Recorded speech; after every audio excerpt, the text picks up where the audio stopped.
Terus diperbandingkan baik yang mana amal dipertontonkan sama ndak. Di sini beliau cerita betapa untuk menjaga ikhlas sebaiknya orang itu tidak terkenal, tidak syuhrah, tidak terkenal. Oke, itu kita sepakat ya, karena kalau terkenal mungkin orang dipaksa publik dengan tanda kutip untuk selalu berbuat baik, tapi karena jaim lah, jaga image atau apa. Tapi ketika dibalik pertanyaannya, kamu rela yang terkenal itu orang nggak benar, sementara yang orang benar itu nggak terkenal. Lalu masyarakat taunya yang tidak benar. Kalau pertanyaannya dibalik itu, orang baik wajib terkenal enggak? Kalau pertanyaannya dibalik seperti itu, dokter yang benar tidak terkenal, yang malpraktek terkenal. Kamu ingin kondisi seperti itu? Gak ingin kan? Artinya apa? Gara-gara olah kata, olah pikiran, ini logika jadi rubah. Lagi-lagi apa? Jawaban itu ada di kata-kata sebetulnya. Makanya bab-bab seperti ini tidak usahlah kita berdebat, berpolemik. Sebaiknya orang itu humul, menutup diri, apa sebaiknya orang terkenal, itu nggak perlu seperti itu. Sudah terserah Tuhan saja. Saya beri contoh ya. Ini makalah yang ditulis Imam Ghazali. Ya, i'lam aslahakallah anna aslal jah wa intisarus sayyid atau sayyidi wal istihar. Bahwa mazmum itu. Balil mahmudu al-khumulu illa man syaharahu wa ta'ala linasri dini min ghairi takallufi talabi syuhrati minhu.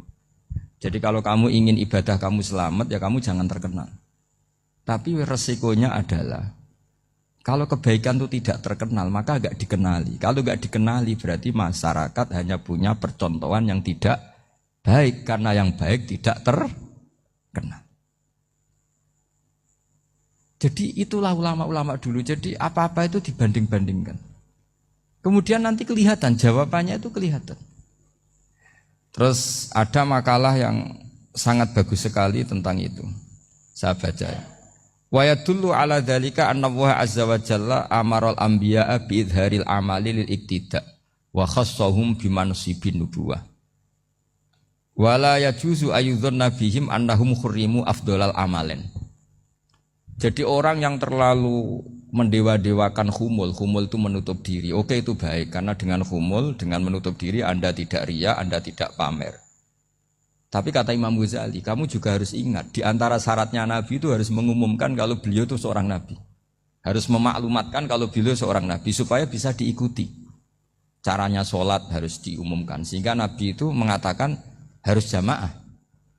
Karena dengan cara jamaah itu bisa shollu kama ra'aitumuni usolli. Coba kalau Nabi sholatnya nggak diperlihatkan, kamu harus sholat yang benar. Caranya gimana ya Rasulullah? Itu rahasia. Bingung nggak kira-kira? Bingung nggak?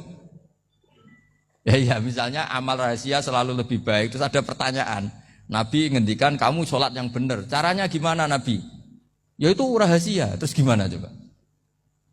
Tapi Nabi ngendikan apa? Shollu kama ra'aitumuni usolli. Ya sudah, kamu sholat, niru saya sholat. Berarti Nabi sholatnya diperlihatkan apa disembunyikan?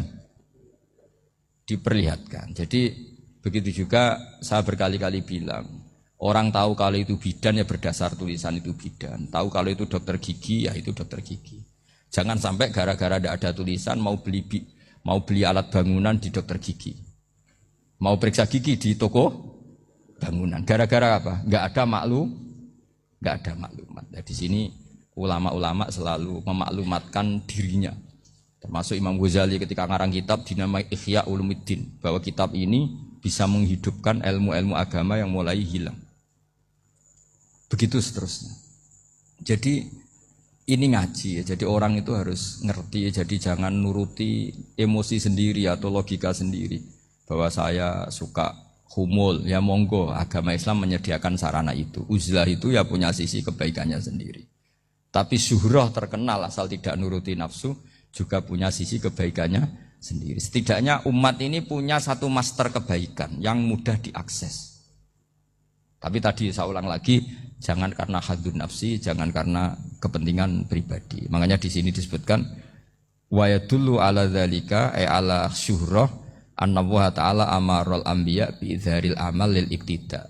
Allah selalu memerintahkan para nabi kalau ngamal kebaikan ya harus dimunculkan supaya bisa Ya itu tadi kita tidak bisa bayangkan kan kalau misalnya Nabi menyuruh kamu harus sholat yang benar, kemudian sholatnya Nabi sembunyi.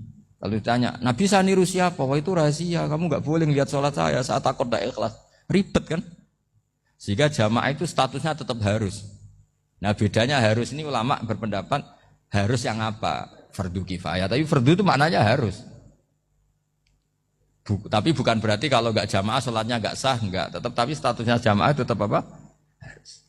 Nah barokahnya harus ini orang yang baru sholat, sholatnya langsung benar karena ada yang diikutin. Coba kalau mantan dukun baru sholat terus sholat sendiri, itu mesti mirip mantra. Karena dia tidak ada master percontohannya.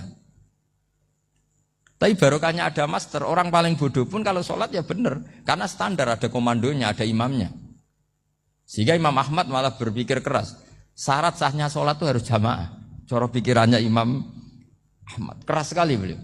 Jika kalau orang sholat sendiri kok ada orang lain yang maunya berjamaah harus bayar, orang itu harus bayar demi sahnya sholat. Itu madzhabnya Imam Ahmad. Tapi kalau madzhab Syafi'i hanya mengatakan itu fardu kifayah, yang kalau satu komunitas gak mau melakukan semuanya apa? Dosa.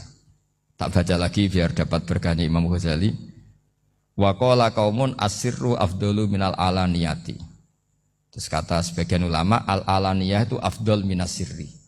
Terus diperbandingkan baik yang mana amal dipertontonkan sama anda. Terus kata Imam Ghazali, kalau orang itu bisa jaga tidak riya, maka sebaiknya dipertontonkan karena kebaikan harus yang muncul, bukan yang tidak baik yang muncul.